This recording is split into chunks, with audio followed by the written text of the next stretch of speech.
بسم الله الرحمن الرحيم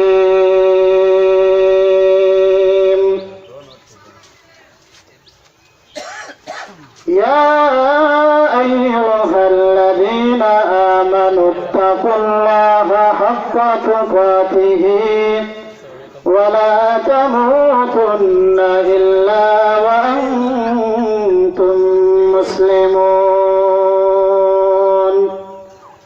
وقال تعالى في آية أخرى ولقد ذرأنا لجهنم كثيرا من الجن والإنس لهم قلوب لا يفقهون بها ولهم أعين لا يبصرون بها ولهم آذان لا يسمعون بها أولئك كالأنعام بل هم أضل وأولئك هم الغافلون وقال رسول الله صلى الله عليه وسلم الكيس من دان نفسه وعمل لما بعد الموت والعاجز من أتبع نفسه هواها وتمنى على الله الأماني صدق الله العظيم صدق رسوله النبي الكريم ونحن على ذلك من الشاهدين والشاكرين والحمد لله رب العالمين وقال تعالى في شان حبيبه ومحبوبه ومعشوقه مخبرا وأميرا إن الله وملائكته يصلون على النبي يا أيها الذين آمنوا صلوا عليه وسلموا تسليما আমরা সবাই দুরূদ শরীফ পড়ি اللهم صل على محمد وعلى آل محمد كما صليت على إبراهيم وعلى آل إبراهيم إنك حميد مجيد اللهم بارك على محمد وعلى آل محمد كما باركت على إبراهيم وعلى آل إبراهيم إنك حميد مجيد यही हम सब मुसाफिर हैं वही आखिर ठिकाना कोई आगे रवाना है कोई पीछे रवाना बलगुल उला बिकमालिही कशफत दुजा बिजमालिही حسنة جميع خصاله صلوا عليه وآله الحمد لله আল্লাহ তাআলার দরবারে লাখো কোটি শুকর এবং সুজুদ যে আল্লাহ পাক রব্বুল আলামিন আমাদেরকে দীর্ঘ 101 মাস পরে আল্লাহ তাআলা আমাদেরকে এরকম একটা জান্নাতের বাগান সাজানোর ব্যবস্থা করার তৌফিক দান করেছেন এবং এখানে এসে কিছু কথা বলা ও শোনার জন্য আল্লাহ তাআলা তৌফিক দান করেছেন। এজন্য সকলে আমরা অন্তরের অন্তঃস্থল থেকে একবার কালিমাতুশ শুকর আদায় করি আলহামদুলিল্লাহ। আল্লাহ পাক রব্বুল আলামিন বান্দাকে অসংখ্য অগণিত নেয়ামত দান করেছেন। এই অসংখ্য অগণিত নেয়ামত আল্লাহ তাআলা দান করেছেন। এই অসংখ্য অগণিত নেয়ামতের মধ্য থেকে কোন বান্দা যদি একটা নেয়ামতের শুকরিয়া আদায় স্বরূপ সারা জীবন যদি সে সিজদায় পড়ে থাকে তাহলে একটা নেয়ামতের শুকরিয়া আদায় করে শেষ করতে পারবে না, কি বলেন তাই না? আর আল্লাহ তাআলা বান্দাকে কত নেয়ামত দান করেছেন যে সম্পর্কে আল্লাহ তাআলা কোরআনে কারীমের মধ্যে নিজেই বলছেন ওয়া ইন তাউদ্দু নি'মাতাল্লাহি লা তুহসুহা, বান্দা আমি তোমাকে যে নেয়ামত দান করেছি এই নিয়ামত যদি গণনা করতে শুরু করো কোশ্চিন কালেও তুমি নিয়ামতকে গণনা করে শেষ করতে পারবে না।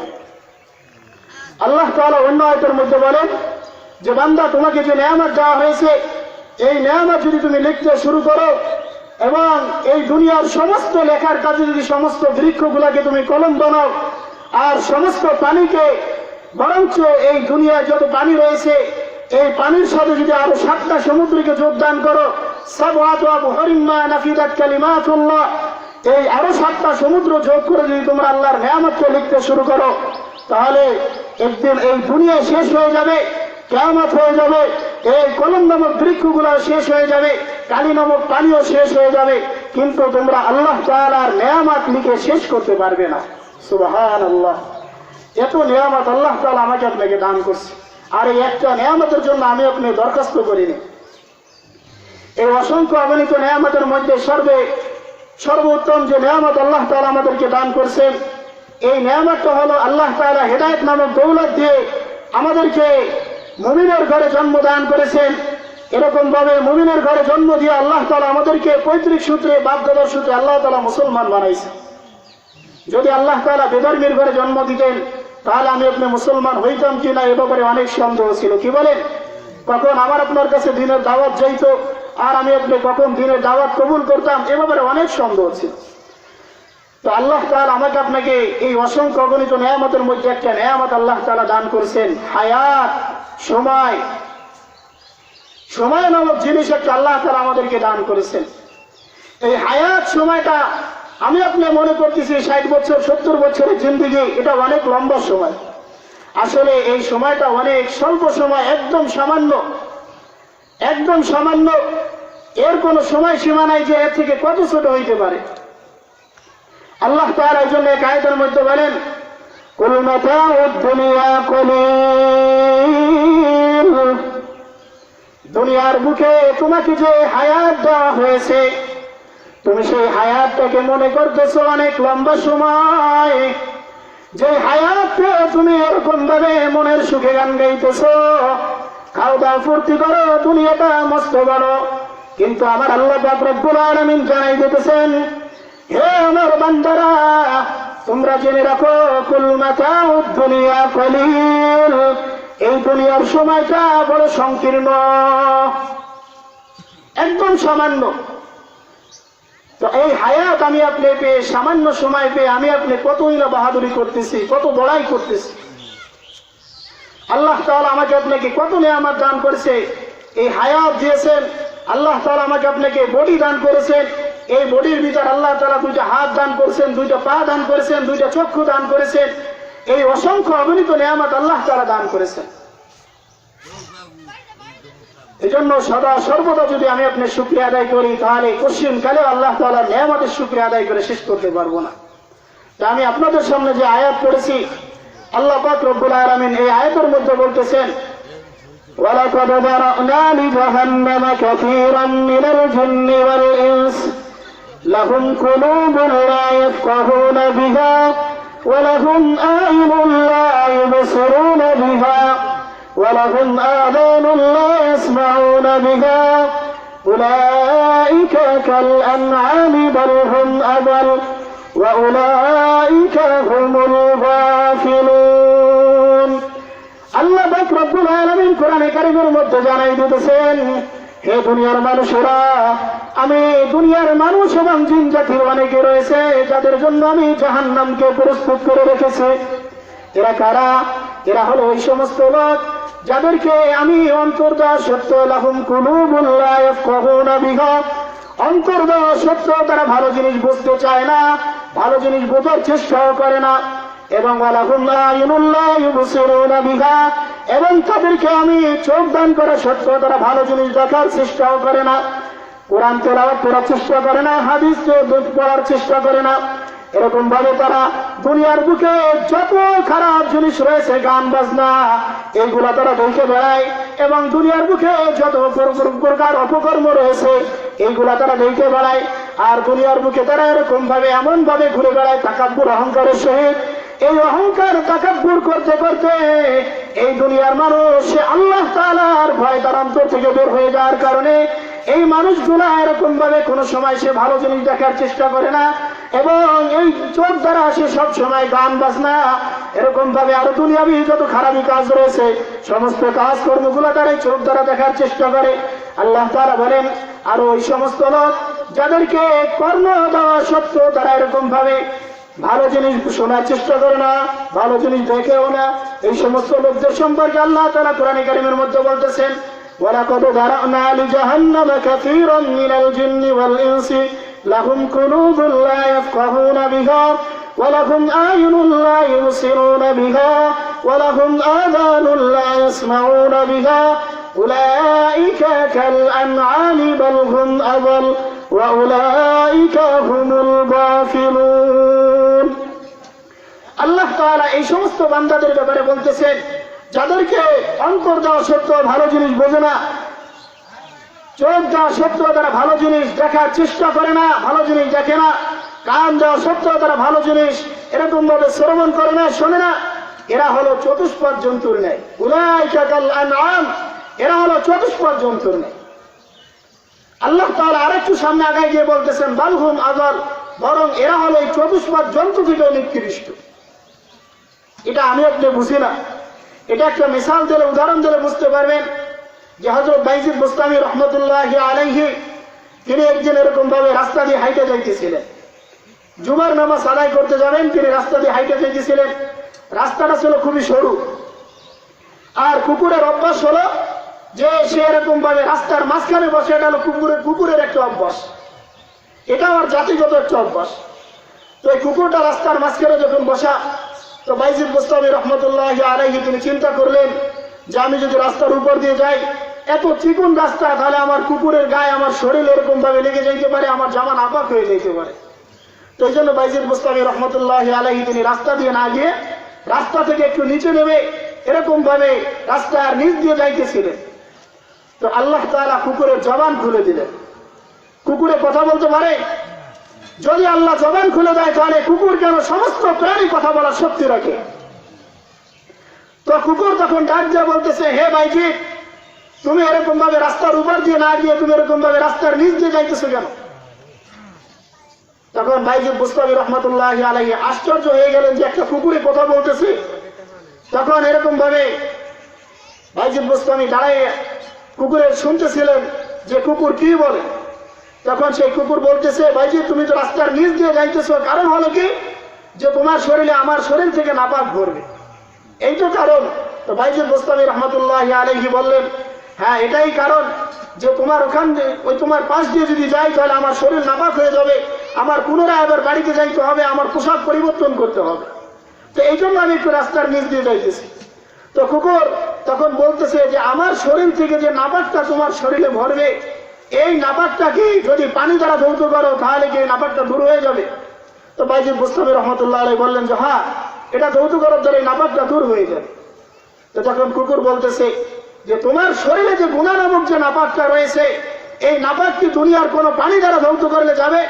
বাইজিদ বুস্তামি রহমতুল্লাহ আলাইহি বললেন যে না, এটা দুনিয়ার কোনো পানি দ্বারা কেন, সাবান দ্বারা যদি এরকম ভাবে ধৌত করি, যত বড়ই সাবান হোক না কেন, কসকো সাবান আর যাই হোক না কেন, কোন সাবান দ্বারা ধৌত করলে এরকম ভাবে আমার এই নাপাক আমার শরীর থেকে যাবে না। তখন কুকুর বলতেছে তাহলে এর জন্য কি করতে হবে? এর জন্য তওবা করতে হবে, আল্লাহর কাছে খাঁটি ভাবে তওবা করতে হবে। তখন কুকুর বলতেছে যদি তওবা ছাড়া তোমার এই শরীরের গুনাহ নাপাক যদি দূর না হয়, তাহলে তুমি এরকম ভাবে সামান্য নাপাকের কারণে আমার শরীর থেকে ভরবে, এই জন্য তুমি রাস্তার নিচ দিয়ে যাইতেছো। তো তখন বাইজিদ বুস্তামি রহমতুল্লাহি আলাইহি অনেক সময় চিন্তা করে এরপর কুকুরকে বললেন যে কুকুর তুমি কি আমার বন্ধু হবে? কি জন্য তোমার বন্ধু হবো? তুমি আমাকে এত সুন্দর একটা নসিহত করলা, আমার মন চাইতেছে তোমাকে আমার বন্ধু বানাই রাখি, কারণ এই উপকার এত সুন্দর নসিহতপূর্ণ কথা আমাকে আজ পর্যন্ত কেউ বলে না। তখন কুকুর বলতেছে বাইজিদ আমি তোমার সাথে বন্ধু হইতে পারি, তবে দুইটা শর্তে, দুইটা কারণের ভিত্তিতে, দুইটা শর্তের ভিত্তিতে আমি তোমার বন্ধু হব। তো বাইজিদ বুস্তামি রহমতুল্লাহি আলাইহি বললেন, এরে কুকুর সেই শর্ত দুইটা কি? সেই শর্ত দুইটা আমাকে একটু জানাইয়ে দাও, সেই শর্ত দুইটা আমাকে একটু জানাইয়ে দাও, যে শর্তের ভিত্তিতে তুমি কুকুর আমার বন্ধু হবে। তখন সেই কুকুর বলতেছে, তুমি কি জান্নাতি না জাহান্নামী? বাইজিদ বুস্তামি রহমাতুল্লাহি আলাইহি বলেন, এরে কুকুর, আমি জান্নাতি না জাহান্নামী আমি দুনিয়ায় থাকা অবস্থায় কিভাবে বলবো? আমার মৃত্যুর পরে আল্লাহ তাআলা যদি আমার আমলের বিনিময়ে আমাকে জান্নাত দান করে, তাহলে আমি বলতে পারি হ্যাঁ আমি জান্নাতি। আর যদি আমার আমলের কারণে আমার আল্লাহ পাক রব্বুল আলামিন আমাকে যদি জাহান্নামের মধ্যে ফেলে দেয়, তখন আমি বুঝবো আমার থেকে নিকৃষ্ট আর কোনো ব্যক্তি দুনিয়ায় ছিল না। তো তখন কুকুর বলল যে তুমি তো জানোই না তুমি জান্নাতি না জাহান্নামী, আমি তোমার সাথে কিভাবে বন্ধুত্ব রাখতে পারি? তো তখন কুকুর বলল, হে বাইজিদ, তুমি যদি জান্নাতি হয়ে যাও তাহলে তুমি জেনে রাখো তুমি আমার থেকে অনেক দামি, তুমি আমার থেকে অনেক দামি, সুতরাং তোমার সাথে আমার বন্ধুত্ব চলে না। কারণ তুমি আমার থেকে অনেক দামি, আমি হলাম চতুষ্পাদ জন্তু, তোমার সাথে আমার কোনো বন্ধুত্ব তখন চলবে না, কারণ তুমি জান্নাতি আর আমি কুকুর পশু। কালকে আমাদের ময়দানে আমাদেরকে আল্লাহ তাআলা মাটির সাথে মিশিয়ে দেবেন, আমাদের বিচার হাসর নাসর সব ওই পর্যন্তই শেষ। আর যদি তুমি জাহান্নামী হয়ে যাও তাহলে তুমি জেনে রাখো তুমি আমার থেকেও নিকৃষ্ট। আরে ভাই, যে তুমি জেনে রাখো তুমি আমার থেকেও নিকৃষ্ট, কারণ আল্লাহ পাক রব্বুল আলামিন কোরআনে কারীমের মধ্যে বলছেন, ওয়ালাকাদ যারা'না লিজাহান্নামা কাসীরাম মিনাল জিন্নি ওয়াল ইনসি লাহুম কুলুবুন লা ইয়াফকাহুনা বিহা ওয়া লাহুম আ'য়ুনুন লা ইউবসিরুনা বিহা ওয়া লাহুম আযানুন লা ইয়াসমাউনা বিহা উলাইকা কাল আনআমি বাল হুম আযাল ওয়া উলাইকা হুমুল গাফিলুন। আল্লাহ তাআলা তোমাদের সম্পর্কে কোরআনে কারীমের মধ্যে বলে দিয়েছেন যে তোমাদেরকে তোমাদের মধ্যে যাদেরকে আমি চোখ দেওয়া সত্ত্বেও ভালো জিনিস দেখে না, কান দেওয়া সত্ত্বেও ভালো জিনিস শ্রবণ করে না, অন্তর দেওয়া সত্ত্বেও তারা ভালো জিনিস বোঝার চেষ্টা করে না, তারা হলো আমি কুকুর থেকে নিকৃষ্ট, আমার মতন চতুষ্পাদ জন্তু থেকে নিকৃষ্ট। সুতরাং তুমি আমার থেকে নিকৃষ্ট, তোমার সাথে আমার বন্ধুত্ব চলবে না। তাহলে আমাদের বুঝে আসলো আমি আপনি যদি দুনিয়ার বুকে থাকা অবস্থায় যদি ভালো আমল করে যাইতে পারি, আল্লাহ পাক রব্বুল আলামিনের হুকুম অনুযায়ী নবীর আদর্শ অনুযায়ী যদি আমার আপনার জীবনকে চালাই যাইতে পারি, তাহলে আমি আপনি দুনিয়ার বুকে শান্তিতে থাকতে পারবো। কালকে আমাদের ময়দানে আল্লাহ তাআলা আমাদেরকে বিনা হিসাবে জান্নাত দান করবেন। আর যদি আমি আপনি আমার আমলের বিনিময়ে যদি জান্নাত পেয়ে যাই, তাহলে আমি আপনি ওই চতুষ্পাদ জন্তু থেকে উৎকৃষ্ট। আর যদি আমি আপনি আমার আমলের কারণে যদি জাহান্নামী হই, তাহলে আমি আপনি একটা সামান্য কুকুর থেকেও নিকৃষ্ট, একটা শুকুর থেকেও নিকৃষ্ট, একটা গরু ছাগল ভেড়া এই সমস্ত চতুষ্পাদ জন্তু থেকেও নিকৃষ্ট। এই জন্য দেখেন, এই দুনিয়ার বুকে আমি আপনি আসার পরে এই দুনিয়ার বুকে এসে দুনিয়ার এই চাকচিক্য দেখে পশ্চাত্যের গোলামি করে পশ্চাত্যের আদর্শ গ্রহণ করে নবীর আদর্শকে আমি আপনি ভুলে গিয়েছি। আল্লাহ তাআলার হুকুম থেকে নিজের জীবনকে অনেক দূরে সরাই নিয়ে গেছে। এই জন্য দুনিয়ার বুকে তাকান, আর সব জায়গায় মুসলমান শুধু নির্যাতিত আর নিপীড়িত, কি বলেন তাই না? সব জায়গায় মুসলমান আজ নির্যাতিত এবং নিপীড়িত, পদদলিত। এর কারণ একটাই যে আমি আপনি নবীর আদর্শকে ছেড়ে দিয়েছি, আল্লাহর হুকুম থেকে আমি আপনি দূরে সরে দিয়েছি। নবীর মোহাব্বত আমার আপনার অন্তরে নাই, আল্লাহর ভয় আমার আপনার অন্তরে ভিতর নাই। যদি আমার আপনার ভিতর আল্লাহর ভয় থাকতো, আমি পরের জমি ভোগ দখল করে খাইতে পারতাম না, আত্মসাৎ করে খাওয়ার মতন ক্ষমতা আমার আপনার ছিল না।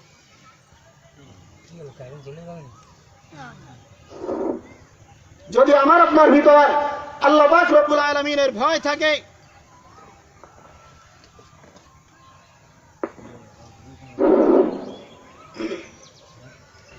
আমার আপনার ভিতর যদি আল্লাহ পাকের ভয়, নবীর আদর্শ যদি আমার আপনার ভিতর থাকতো, তাহলে এরকম ভাবে আমি আপনি পরের জমি আত্মসাৎ করে খাইতে পারতাম না। নবী করিম সাল্লাল্লাহু আলাইহি ওয়াসাল্লাম বলেন, মান আখাযা শিবরান মিনাল আরজি তাওয়াকাল্লাহু সাবআ সামাওয়াতি ওয়া মিনাল আরজি মিসলাহুন।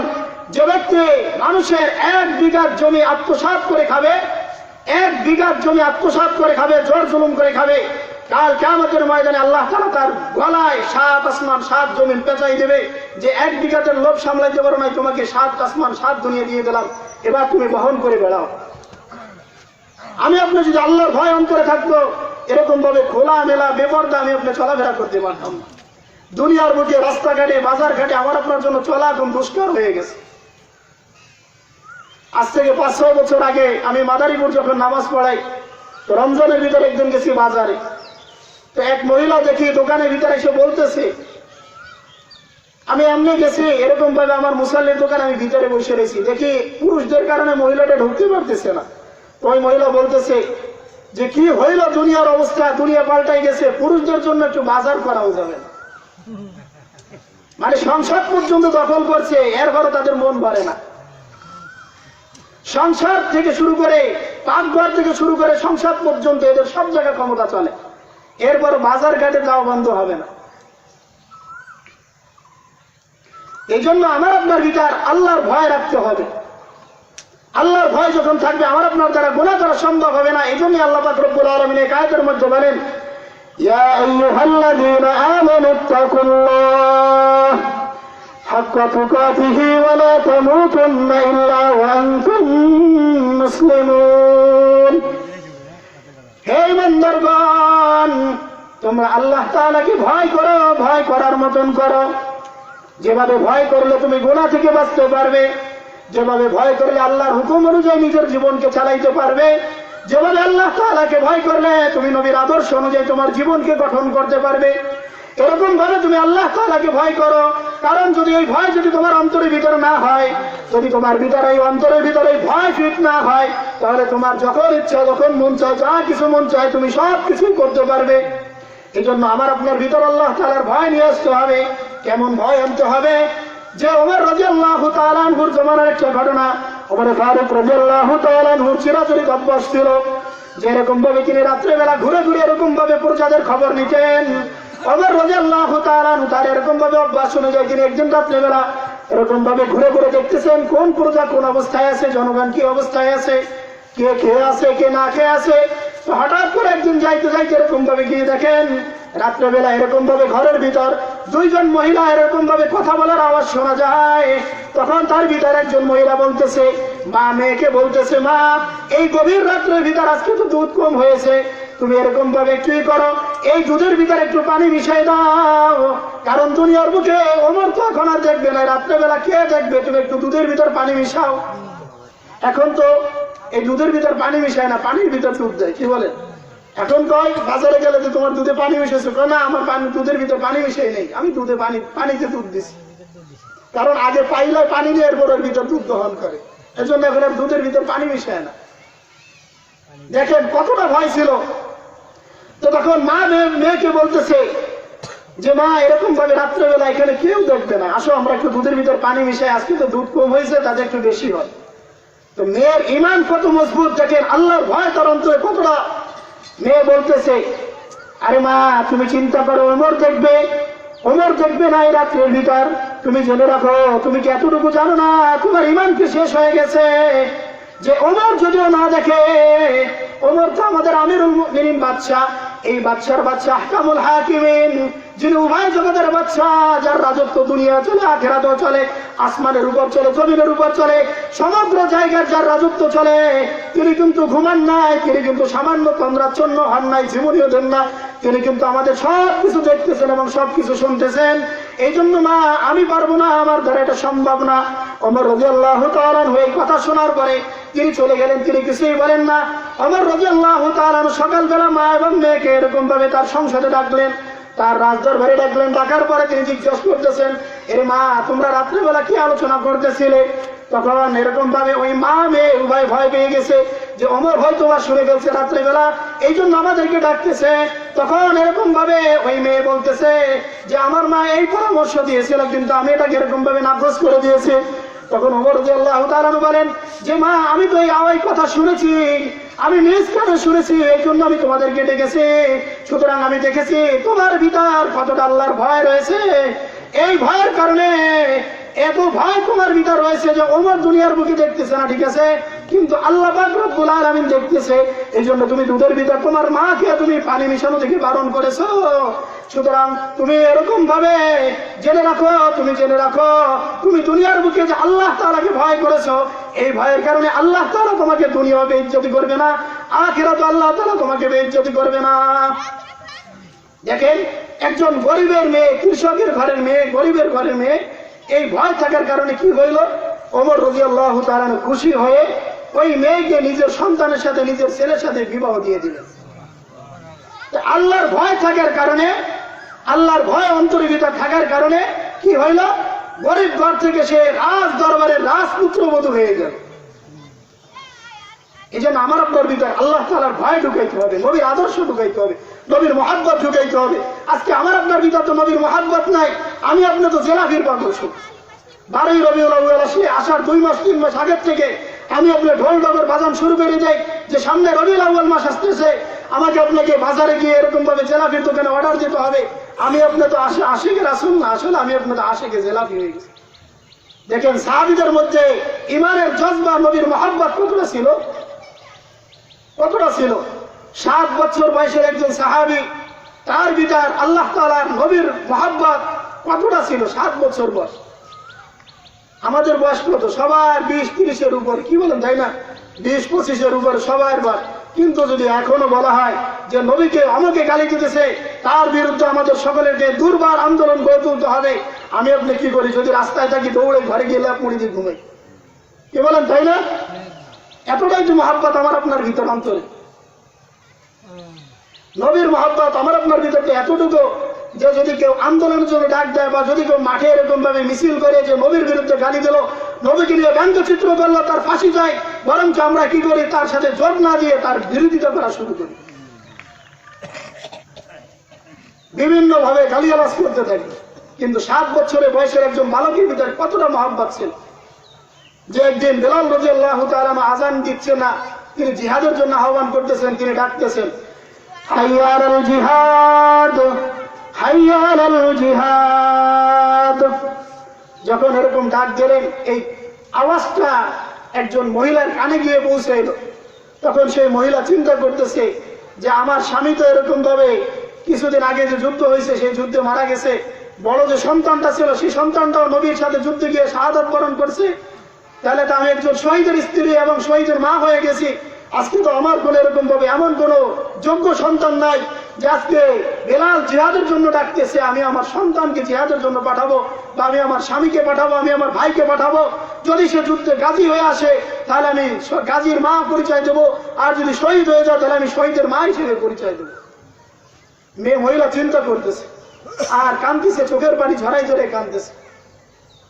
তখন ওই 7 বছরের বালক ঘরে এসে দেখলেন যে মা এরকম ভাবে বিছানের সাথে মাথা লাগে কাঁদতেছে। তো তখন ওই সন্তান জিজ্ঞাসা করতেছে, মা তুমি কি জন্য ক্রন্দন করতেছো? তুমি কি জন্য ক্রন্দন করতেছো? বলো, খুলে বলো। তখন মা বলতেছে, তোর কাছে খুলে বলে কি হবে? তুই তো 7 বছরের একটা সন্তান, তুই কি শোনস নাই বেলাল ডাক দিয়েছে হাইয়া আলাল জিহাদ বলে, জিহাদের জন্য আসো। নবী জিহাদের জন্য কাতার দিয়ে সারিবদ্ধ আকারে নাম লেখাইতেছে, তুই সুতরাং তোমরা আসো, কে কে আসো নবীর সাথে জিহাদে যাওয়া। তখন সেই 7 বছরের বালকের মধ্যে দেখেন কতটা জজবা। বলতেছে, মা তুমি ক্রন্দন করো না, আমি 7 বছর তাতে কি হয়েছে, তুমি আমাকে জিহাদের সাথে সাজিয়ে দাও, আমি তোমার আশা পূরণ করব, আমি তোমাকে শহীদের মা হিসাবে কাল কিয়ামতের ময়দানে আমি তোমাকে উঠাবো। তখন সেই মহিলা এই বাচ্চাটাকে সাজাইয়া জিহাদের ময়দানে গিয়ে এরকম ভাবে যেখানে নবী শাড়ি দিয়ে নাম লিখতেছেন সেই শাড়িতে দাঁড়াই গেছে। তো তখন সাহাবীরা বলতেছে, কিরে এখানে তো কোনো মহিলাদের নাম লেখা হচ্ছে না, তোমরা কেন আসছো? তো মহিলা বলতেছে যে দেখো আমি দাঁড়াইছি, আমাকে দাঁড়াইতে দাও, আমি ওই পর্যন্ত যাই, তারপর দেখা যাবে। এরকম ভাবে বারবার যুবক সাহাবী যারা আছে এরা তাকে নিষেধ করতেছে, আর মহিলা বারবার পিড়াপিড়ি করতেছে। এরকম ভাবে আলোচনা কথা কাটাকাটি হইতে হইতে একটু আওয়াজ বেশি হয়ে গেছে। তো তখন নবী দেখলেন যে কোথা থেকে আওয়াজটা আসতেছে, যে মহিলার কণ্ঠও শোনা যায়। তখন নবী দেখলেন, দেখে এরকম ভাবে ডাক দিলেন যে মা আপনি এদিকে আসেন। ডাক দেওয়ার পর জিজ্ঞাসা করতেছে যে এখানে শুধু যুবক সাহাবীদেরকে, পুরুষদেরকে কাতার করে সারিবদ্ধ করে তাদের নাম লেখা হয়েছে, মহিলাদেরকে তো আমরা নেব না। তখন সেই মহিলা বলতেছে যে ইয়া রাসূলুল্লাহ, ইয়া হাবিবাল্লাহ, কিছুদিন আগে যুদ্ধের মধ্যে আমার স্বামী এবং আমার বড় ছেলে শাহাদাত বরণ করছে, বেলাল জিহাদের জন্য ডাক দিয়েছে, আমার তো আর কোন এরকম ভাবে যোগ্য সন্তান নাই, এজন্য আমার এই 7 বছরের একটা সন্তান ছিল, আমি তাকে নিয়ে এসেছি, আমার দোহাই লাগে আপনি এরকম ভাবে আমার এই সন্তানটাকে আপনার সাথে জিহাদের ময়দানে নিয়ে যান। তো তখন নবী বলতেছে যে এই সন্তান দ্বারা কি হবে, এই 7 বছরে বালক কি করবে জিহাদের ময়দানে গিয়ে, তার দ্বারা আমার কি লাভ হবে? তখন মা বলতেছে যে ইয়া রাসূলুল্লাহ, ইয়া হাবিবাল্লাহ, আমি জানি এই 7 বছরের বালকের দ্বারা কোনো কিছুই হবে না, তবে আমি এতটুকু জানি আমার এই 7 বছরের বালকটাকে আপনি ঢাল স্বরূপ ব্যবহার করতে পারবেন। অর্থাৎ যেদিক থেকে আপনার দিকে তীর ছুড়ে আসবে, যেদিক থেকে তরবারির আঘাত আসবে, সেদিকে আমার সন্তানটাকে এরকম ভাবে টান করে রাখবেন। যদি ডান দিক থেকে এরকম ভাবে তীর আসে, তাহলে আমার সেই 7 বছরের সন্তানটাকে আপনি এরকম ভাবে ডান সাইডে ঘুরে রাখবেন। আবার যদি বাম সাইড থেকে এরকম ভাবে তীর আসে, তাহলে আপনি আমার এই 7 বছরের সন্তানটাকে বাম দিকে ঘুরে রাখবেন। যদি সামনের দিক থেকে আসে সামনের দিকে রাখবেন, পিছন দিক থেকে আসলে পিছনে রাখবেন।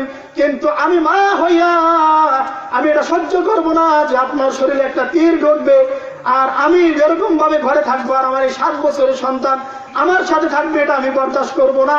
এই জন্য আপনি আমার এই 7 বছরের সন্তানটাকে আপনি নিয়ে যান জিহাদের ময়দানে গিয়ে আমার এই সন্তানটাকে আপনি ঢাল স্বরূপ ব্যবহার করবেন। নবী বলতেছে, তুমি কি পাগল হয়ে গেছো? এই 7 বছরের সন্তান, ও তো যজ্ঞই হয় নাই, ওকে কিভাবে আমি নিয়ে যাবো? তো তখন বারবার পিড়াপিড়ি করে নবী বুঝাই এরকম ভাবে তাকে পাঠাইতেছে, তুমি চলে যাও। আবার কিছুদিন যাওয়ার পরে ওই সন্তান বলতেছে, মা আমি তো তোমার কাছে ওয়াদাবদ্ধ হয়ে আসছি যে আমি তোমাকে শহীদের মা হিসাবে কিয়ামতের ময়দানে উঠাবো। তো মা চলো আবার যাই নবীর কাছে। নবীর কাছে আসার পরে সন্তান বলতেছে, ইয়া রাসূলুল্লাহ, ইয়া হাবিবাল্লাহ, আপনি যা বলছেন সব সত্য কথা, কিন্তু আমি তো আমার মার কাছে ওয়াদাবদ্ধ হয়ে আসছি, আমি আমার মাকে কাল কিয়ামতের ময়দানে শহীদের মা হিসাবে আমি উঠাবো। তখন নবী বলতেছে, তুমি বুঝতেছো না যে তোমার দ্বারা জিহাদের ময়দানে কি লাভ হবে? ওই বাচ্চা বলতেছে, ইয়া রাসূলুল্লাহ, ইয়া হাবিবাল্লাহ, আমি জানি আমার দ্বারা কোনো কিছুই হবে না, তবে আমি দেখেছি আমার মা যখন চুলায় আগুন জ্বালায় তখন সর্বপ্রথম বড় বড় চুলাগুলা কিন্তু দেয় না, বরং ছোট ছোট যে লাকড়িগুলো রয়েছে সেই লাকড়ির দ্বারা আগে চুলায় আগুন ধরায়, এরপর সে আগুন ধরার পরে বড় বড় চলাগুলো এরপর চুলার ভিতর দেয় যাতে আগুনটা মজবুত আকারে ধরে। সুতরাং আমি ছোট বাচ্চা, আমার দ্বারা কোনো কিছুই হবে না, তবে আমার দ্বারা ওই মহিলাদের মতন পাখির ক্ষেত্রে ছোট যে লাকড়িগুলা দ্বারা আগুন ধরায়, আপনি আমাকে সর্বপ্রথম জিহাদের ময়দানে আগে পাঠাই দেবেন, আমি গিয়ে জিহাদের ময়দানে জিহাদের তামামা বাজিয়ে দেবো, জিহাদের যে এরকম ভাবে প্রেরণা উত্তম সবগুলো আমি জ্বালাই দেবো। জিহাদ আমি এরকম ভাবে কঠিন থেকে যখন জিহাদ শুরু হয়ে যাবে তখন আপনি এরকম ভাবে ছোট লাকড়ির পরে বড় লাকড়ি যারা রয়েছে, বড় বড় সাহাবায়ে কেরাম যারা রয়েছে, এদেরকে পর্যায়ক্রমে পাঠাবেন। সুতরাং আপনি আমাকে নিয়ে যান, জিহাদের এরকম ভাবে তামামা আমি বাজিয়ে দেবো। কিন্তু তারপরও আমি চাই না যে আপনার শরীরে একটা তীর ঢুকবে, আমি চাই না যে আপনার শরীরে একটা তীর ঢুকুক। দেখেন সাহাবীদের মাঝে নবীর মহব্বত কতটা ছিল, সামান্য 7 বছরের একটা সন্তানের কতটা নবীর মহব্বত ছিল। আজকে আমার আপনার সামনে সেই নবীকে নিয়ে কটূক্তি করা হয়, ব্যঙ্গচিত্র করা হয়, কিন্তু আমি আপনি কতটা এরকম ভাবে পদক্ষেপ নিতেছি, কতটা পদক্ষেপ আমি আপনি নিতেছি। এজন্য নিজের ঈমানকে মজবুত করতে হবে এবং নবীর আদর্শ অনুযায়ী নিজের জীবনকে চালাবার জন্য চেষ্টা করতে হবে, আল্লাহর হুকুম অনুযায়ী নিজের জীবনকে চালাইতে হবে। এজন্য আল্লাহর নবী বলেন যে আল কাইয়িসু মান দানা নাফসাহু ওয়া আমিলা লিমা বাদাল মাউত ওয়াল আজিজু মান আতবা নাফসাহু হাওয়াহা ওয়া তামান্না আলা আল্লাহিল আমানি, যে জ্ঞানী ওই ব্যক্তি যে নিজের নফসকে কন্ট্রোল করে এবং মৃত্যুর পরের জিন্দেগির জন্য আমল করে, নিজের নফসকে কন্ট্রোল করে, নফস যা বলে তা করে না, নফস গুনাহ করতে বলে গুনাহ করে না, নফস এরকম ভাবে সুদ খাইতে বলে সুদ খায় না, নফস গান করতে বলে গান করে না, নফস বিপর্দা চলতে বলে বিপর্দা চলে না, নফস এরকম ভাবে মদ গাঁজা হিরিন বাং ধূমপান জাতীয় যত জিনিস আছে মাদকাসক্ত এগুলা করতে বলে সে করতেছে, বরঞ্চ সে তার বিরোধিতা করে। এমন নফস এরকম ভাবে আল্লাহর নবী বলেন ওই ব্যক্তি সবচেয়ে জ্ঞানী যে নিজের নফসের অনুসরণ করে না এবং মৃত্যুর পরের জিন্দেগির জন্য আমল করে। আর ওয়াল আজিজু মান আতবা নাফসাহু হাওয়াহা ওয়া তামান্না আলা আল্লাহিল আমানি, আর নির্বোধ বোকা ওই ব্যক্তি যে নিজের নফসের অনুসরণ করে, নফস যা বলে তাই করে, নফস গুনাহ করতে বলে সে গুনাহ করে, নফস খারাপ কাজ করতে বলে খারাপ কাজ করে, নফস এরকম ভাবে বিপর্দা ভাবে চলতে বলে সে বিপর্দা ভাবে চলে। এটাকে মানুষ এখন তো কোনো কিছুই মনে করে না, যে এটা দুনিয়ার বুকে চলাটাকে কোনো সে কেউ কিছু মনে করে না। সবারই কি মা বোন আছে, সবাই যদি মা বোন হয় তাহলে তো আমার সমস্যা, কি বলেন সমস্যা না? সবাই মা বোন হলে সমস্যা না? বিবাহ করবেন কারে? সবাই যদি আপন মা বোন হয় তাহলে বিবাহ করবেন কারে? মা বোনের মর্যাদা সে পাবে, কিন্তু তাই বলে সে তো বেহায়াপনা ভাবে চলতে পারবে না। এই জন্য মূর্খ ওই ব্যক্তি যে নিজের নফসের অনুসরণ করে এবং মৃত্যুর পরে জিন্দগির জন্য কোনো আমলও করে না, কিন্তু বড় বড় আশা করে। আছে না এরকম যে আমি নামাজ না পড়লে কি হবে, আমার ইমান ঠিক আছে, আমি রোজা না রাখলে কি হবে, আমার ইমান ঠিক আছে, দাড়ি না রাখলে কি হবে, আমার ইমান ঠিক আছে। এই সমস্ত ব্যক্তিরা হলো নির্বোধ বোকা মূর্খ, এরাই চতুষ্পদ জন্তু থেকে নিকৃষ্ট। এই জন্য আল্লাহ তাআলা আমাকে আপনাকে যে হায়াত দান করেছে, এই হায়াতের কদর করে বাকি জিন্দিগিটা আল্লাহ তাআলার হুকুম অনুযায়ী, নবীর আদর্শ অনুযায়ী চালাবার চেষ্টা করা। আল্লাহ তাআলা আমাদের সকলকে তৌফিক দান করে। আমিন ওয়া আখির দাওয়ানা আলহামদুলিল্লাহি রাব্বিল আলামিন। যাদের ওজনে